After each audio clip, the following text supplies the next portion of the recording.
প্রকাণ্ড একটা লাঠি হাতে নিয়ে শিকারের সন্ধানে রানী সায়রের একটা গাছের তলায় মোনা দাঁড়িয়েছিল।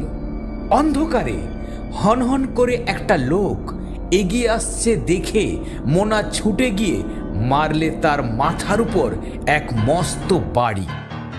লাঠি খেয়ে লোকটা ঘুরে পড়ল এবং চিৎকার করে বললে, বাবা, আমি আমি কে রে বেটা? আমি শুনছি না বাবা, আজ 7 দিন চুপ করে বসে আছি, দে তোর সঙ্গে কি আছে দে এখনই। বলেই মোনা হাত পাতল, কিন্তু এ কি? লোকটা আর কথাও কয় না, নড়েও না। বোধহয় এক লাঠিতেই শেষ হয়ে গিয়েছিল লোকটা। অন্ধকারে মোনা তার